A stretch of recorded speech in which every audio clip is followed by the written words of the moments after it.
Hello मेरे प्यारे बच्चों, मैं Rajesh Kumar, selected SSC CGL CPO. मैं आपकी प्रिपरेशन को बनाऊंगा और आसान ज्ञान गोदावरी के इस ऑनलाइन प्लेटफॉर्म से। मैं आज आपके साथ अपना एक्सपीरियंस शेयर कर रहा हूं कि बेटा कैसे सिलेक्शन में टाइम लग जाता है, साल पे साल लग जाते हैं, टाइम बीतता चला जाता है और हमें पता नहीं चलता है। आपने देखा कि छोटे से एग्जामिनेशन के लिए, सीजीएल सीपीओ के लिए, इवन एक छोटे से यूपी ट्रिपल एससी एग्जाम के लिए, रेलवे के एग्जाम के लिए आपका साल पे साल लगता है, फिर भी नहीं निकलता है। बहुत सारे ऐसे स्टूडेंट्स हैं जो 5-5 साल 6-6 साल लगा देने एक छोटे से एग्जाम को क्रैक करने के लिए। तो वो चीजें हम आपके साथ डिस्कस करेंगे कि बेटा मैंने क्या किया, मैं कैसे सिलेक्ट हुआ, एसएससी सीजीएल हो, सीपीओ हो, या आपको पता है कि जैसे मैं 2019 में मेरा मैथ में 95 परसेंटाइल कैट है। तो वो सारी चीजें मैं आपके साथ आज अपना एक्सपीरियंस शेयर कर रहा हूं, इस चीजों का फॉलो कीजिए। मैं अगले वीडियो में आपके साथ बात करूंगा कि मॉक टेस्ट कैसे करना है, मॉक टेस्ट का एनालिसिस कैसे करना है, मॉक टेस्ट में कितनी गलतियां होती हैं, कैसी गलतियां होती हैं, क्या गलतियां नहीं होनी है। अगली वीडियो बेसिकली मॉक टेस्ट पे ही आएगी। आज हम स्टार्ट करते हैं। बेटा देखिए, जैसे आज का जो सेशन है, आप बात समझिए, मैं आपको बता रहा हूं कि आपको प्रिपरेशन कैसे करना। जैसे जो बच्चा अभी बिल्कुल स्टार्टिंग किया है एसएससी की तैयारी करना, चाहे आप एसएससी की तैयारी करो, चाहे बैंक की तैयारी करो, चाहे रेलवे की तैयारी करो, चाहे यूपी स्टेट के किसी भी एग्जाम की आप तैयारी करो, जो बच्चा बिल्कुल बेसिक है, अभी बिल्कुल स्टार्ट किया प्रिपरेशन करना, तो बच्चा देखिए, आपको पहले तो अपना सिलेबस, जैसे मैथ है, रीजनिंग है, जीएस है और इंग्लिश है। अगर बेटा आप अगर आप यूपी की एग्जाम की तैयारी कर रहे हो तो आपको इंग्लिश के जगह हिंदी पढ़ना है। कहने का मतलब बात ये समझो कि बेटा अगर आप स्टार्टिंग किए हैं अभी अपनी तैयारी को, तो आप अपने कोर्स को कंप्लीट कीजिए। कोर्स को कंप्लीट कीजिए, जो भी आपका पूरा मैथ कंप्लीट कीजिए, पूरा रीजनिंग कंप्लीट कीजिए, पूरा जीएस करिए, पूरा इंग्लिश करिए। जैसे आप अपने सिलेबस को कंप्लीट कर लेते हैं, आपका सिलेबस कंप्लीट होने में 6 से 8 महीने लगते हैं। कितने महीने? 6 से 8 महीने। जब आप अपने सिलेबस को कंप्लीट कर लेते हैं, उसके बाद आपको साथ के साथ मॉक टेस्ट भी देना है। मॉक टेस्ट देते रहना है। मॉक टेस्ट आपको चैप्टर वाइज देना है। मॉक टेस्ट आपको चैप्टर वाइज देना है। मॉक टेस्ट आपको सेक्शन वाइज देना है, सेक्शन वाइज। और मॉक टेस्ट आपको कंप्लीट भी देना है। ये कब देना है बेटा, मैं आपको बता रहा हूं। देखिए, बातों को ध्यान से समझिए। जैसे मान लीजिए आप पढ़ रहे हैं, आपके टीचर, आप किसी भी इंस्टीट्यूट में किसी भी टीचर में पढ़ रहे हैं। मान लीजिए आपके टीचर ने आपको ज्योमेट्री पढ़ा दिया। क्या पढ़ा दिया? आपको ज्योमेट्री पढ़ा दिया। तो बेटा जैसे आपको ज्योमेट्री पढ़ा दिया और जब टीचर ने ज्योमेट्री खत्म कर दिया, तो आपका ये दायित्व बनता है कि ज्योमेट्री से पिछले ईयर यानी प्रीवियस ईयर में आए हुए कम से कम 500 से 700 क्वेश्चन की आप प्रैक्टिस करें। भाई कम से कम 500 से 700 क्वेश्चन की जब आप प्रैक्टिस करेंगे, तब वो चीजें एग्जीक्यूट हो पाएंगी। यानी टीचर ने आपको पढ़ा दिया, आपने पढ़ लिया, तो बेटा वो सारी चीजें तब तक तो याद रहती हैं। बाद में क्या होता है, कुछ बच्चे कहते हैं कि सर हम बाद में नहीं कर पाते हैं। तो यही बात है बेटा, जैसे अगर आपके सर ने ज्योमेट्री पढ़ा दिया, तो आपका यह दायित्व बनता है कि 500 से 700 क्वेश्चन कोई भी प्रीवियस पेपर ले सकते हैं, आप वहां से उसको सॉल्व करिए। जब आप इसको सॉल्व कर लेंगे, उसके बाद क्या होगा, देखिए ध्यान दीजिए। जब आप इसको सॉल्व कर लोगे, फिर आप क्या करोगे, तब आप ऑनलाइन आओगे। ऑनलाइन में बहुत सारे मॉक टेस्ट है। एक दिन में बेसिकली सिर्फ मॉक टेस्ट की बात करूंगा। ऑनलाइन आओगे, ऑनलाइन में आप चैप्टर वाइज मॉक टेस्ट करोगे। क्या करोगे? Chapter wise mock test.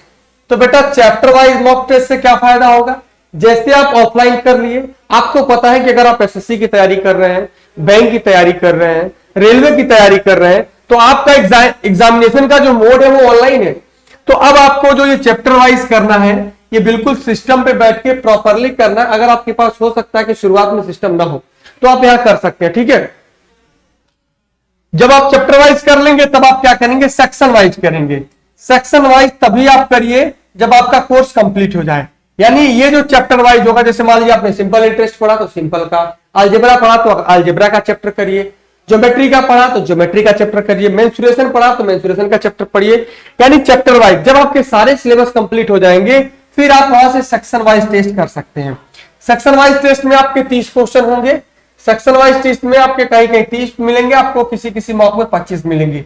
ये आपका मिक्सअप क्वेश्चन होगा, यानी ये सारे चैप्टरों को मिक्स करके बनाया गया होगा। आप यहां से करेंगे तो आपका कॉन्फिडेंस लेवल बढ़ता चला जाएगा। आपका यहां से कॉन्फिडेंस लेवल जब बढ़ेगा फिर आप पूरा कंप्लीट मॉक टेस्ट करेंगे यहां से, उसके बाद आप कंप्लीट मॉक टेस्ट करेंगे। बात समझिए, बहुत सारे बच्चे आज भी ऑफलाइन मॉक दे रहे हैं और ऑफलाइन मॉक देने से उनका बहुत लॉस हो रहा है। मैंने ये नहीं कहा कि आपको ऑफलाइन मॉक नहीं देना है, लेकिन बेटा ऑनलाइन बहुत जरूरी है। बातें क्लियर है? ऐसे ही आप रीजनिंग में, ऐसे ही आप जीएस में, ऐसे ही आप इंग्लिश में करेंगे। जैसा मैं बताऊं कि मैं भी एक एवरेज स्टूडेंट हूं, मैं भी एक एवरेज स्टूडेंट ही था बेटा, लेकिन मैंने क्या किया कि मैंने अपना पहले सिलेबस कंप्लीट किया और मैं एग्जाम देने के पहले, प्री का एग्जाम देने के पहले प्री के 200 मॉक टेस्ट किए। कितने मॉक टेस्ट? मैंने 200 मॉक टेस्ट किए। उसके बाद जब मैं मेंस देने गया तो मेंस के मैंने 150 मॉक टेस्ट किए, 150 मॉक टेस्ट, जिसमें क्या था, इंग्लिश का और क्वांट का, इंग्लिश और क्वांट दोनों ही मिला के था 150 मॉक टेस्ट। तो मैंने मॉक टेस्ट किया। मॉक टेस्ट से चीजें आपकी क्या होती हैं? मॉक टेस्ट से सारी चीजें ये होती हैं, मॉक टेस्ट से आप क्या सीखते हैं कि आपकी स्पीड कितनी बढ़ रही है, आपका एक्यूरेसी कितना बढ़ रहा है, आप एग्जीक्यूट कितना तेज कर पा रहे हैं, कोई भी बच्चा इस क्वेश्चन को कितने सेकंड में सॉल्व किया है, आप कितने सेकंड में सॉल्व किए हैं, ये सारी चीजें रहती हैं। फिर बेटा आपने देखा कि मैंने कैट भी दिया, कैट का भी एग्जाम हमने निकाला। मैं हर बार इसलिए देता हूं ताकि इस चीजों से मैं बिल्कुल अपडेट रहूं और वो सारी चीजें मैं आपके साथ डिस्कस कर सकूं। यानी जो प्रॉब्लम मैंने फेस किया है वो प्रॉब्लम मैं आपको फेस नहीं होने देना चाहता, वो चीजें आप प्रॉब्लम फेस ना करो। दूसरी बात बच्चा इधर ध्यान दीजिए, जैसे भी हमने कहा कि हमने भाई 150-200 मॉक किया, फिर हमने प्री के मॉक किया, फिर मेंस के मॉक किया, फिर जब आप मॉक करेंगे तब आपका कॉन्फिडेंस, मॉक से क्या क्या फायदे होंगे आपके, मॉक से आपकी एक्यूरेसी बहुत अच्छी हो जाएगी, दिन प्रतिदिन अच्छी होती चली जाएगी और एक समय आएगा जब आपकी एक्यूरेसी बहुत अच्छी हो जाएगी। दूसरा, आपका स्पीड बहुत हो जाएगा, स्पीड आ जाएगा जैसा कि आपको पता है, ठीक है, एक्यूरेसी के साथ साथ स्पीड। और इसमें एक सबसे बड़ी नई बात है कि आप न्यू क्वेश्चन को आप टैकल कैसे करेंगे, जो आपके एग्जाम में नए क्वेश्चन आते हैं। देखिए मैंने कहा कि कुछ बहुत सारे क्वेश्चन, जैसे अगर आपका मेंस की मैं बात करूं, मेंस में 100 क्वेश्चन आता है, मेंस में बेटा कितना क्वेश्चन आता है, 100 क्वेश्चन। तो बेटा 100 क्वेश्चन में 70 तो प्रीवियस ही आता है, यानी 70 आता है, लेकिन बेटा 30 नए टाइप के क्वेश्चन आते हैं और सिलेक्शन इन्हीं से होता है। 70 तो वही प्रीवियस टाइप के आते हैं जो आपने देखे हैं, लेकिन 30 वो नए क्वेश्चन आते हैं जिसको आपको करना है, जिसको सब नहीं कर पाते हैं। अब देखिए बात क्या है, डिफरेंट क्या है सिलेक्शन में, डिफरेंट क्या है बेटा, जैसे मान लो कि 100 क्वेश्चन का पेपर है तो 70 क्वेश्चन तो हर बच्चा करता है, एवरी स्टूडेंट। ये जो 70 क्वेश्चन है वो बेटा सब स्टूडेंट करते हैं, लेकिन आपको क्या करना है, अब 80 से लेके 90, 80 प्लस मैं कह सकता हूं और 90 के बीच जो बच्चा अच्छा होता है, यानी एक अच्छा बच्चा होता है, गुड स्टूडेंट, वो करता है। और जो बेटा 90 प्लस करता है वो बेसिकली टॉपर करता है, यानी कि वो इंस्पेक्टर पोस्ट के लिए एलिजिबल होता है। यहां के लिए अगर आप 90 से ज्यादा करेंगे तो आप इंस्पेक्टर पोस्ट के लिए एलिजिबल रहेंगे। बातें चीजें क्लियर ठीक हो पा रही हैं?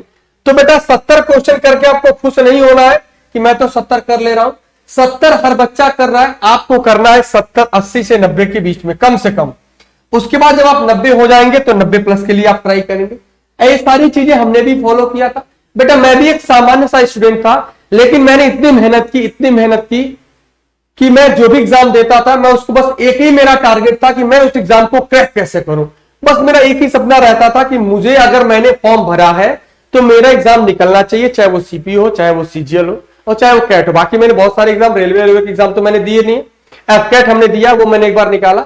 तो ये सारी चीजें आपने देखा कि बात ये नहीं है कि आपका जो बैकग्राउंड है वो बहुत वीक है, बात ये है कि जो एसएससी का एग्जाम है या वनडे का एग्जाम है या जो आप कॉम्पिटिशन की तैयारी कर रहे हैं, अगर आप उसका सिलेबस जैसे 6 से मैंने बताया कि बेटा आपका सिलेबस 6 से 8 महीने, मान लीजिए 8 महीने में आपका सिलेबस कंप्लीट होता है।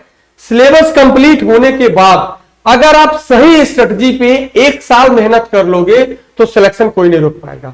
अगर आप सिलेबस कंप्लीट होने के बाद 1 साल सही डायरेक्शन में मेहनत करोगे, यकीन मानो कि सिलेक्शन कोई रोक नहीं सकेगा, कोई भी सिलेक्शन रोक नहीं पाएगा। लेकिन होता क्या है कि आप काम तो करते हैं, मेहनत बहुत करते हैं, सही डायरेक्शन में नहीं काम करते हैं। तो वो सारी चीजें मैं आपको समय समय से यहां गाइड करता रहूंगा।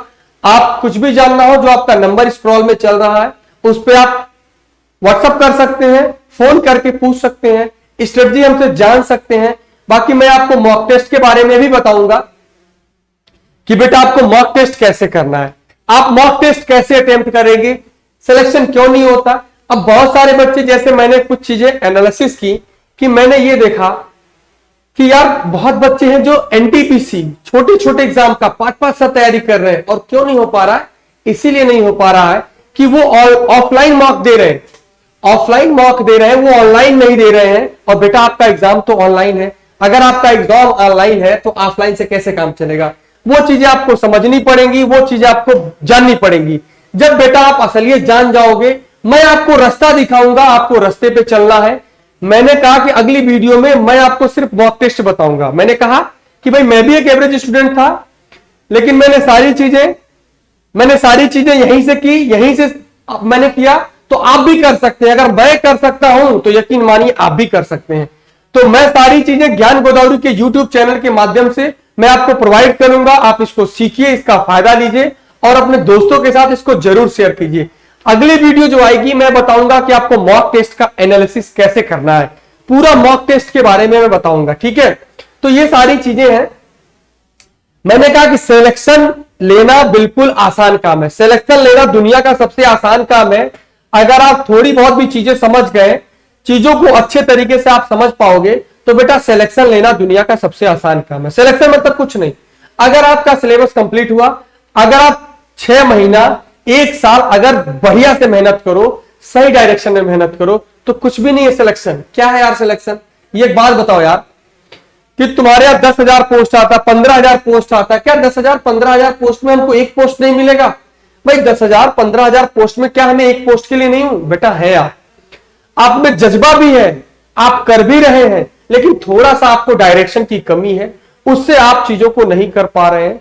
लेकिन यकीन मानिए कि यहां से सारी चीजें मैं आपको डिलीवर करूंगा, और यकीन मानिए कि आप करेंगे, बिल्कुल करेंगे। जब मैंने कर लिया तो आप भी करेंगे। तो ज्ञान गोदावरी के इस यूट्यूब प्लेटफॉर्म से मैं सारी चीजें आपको प्रोवाइड करता रहूंगा समय समय से। अगली वीडियो जो आएगी अपनी मॉक टेस्ट पे आएगी। इस वीडियो को अपने दोस्तों के साथ जरूर शेयर कीजिएगा, ठीक है। तो मैं आज आप लोगों से लेता हूं विदा। आज के लिए बस इतना ही। Bye bye, take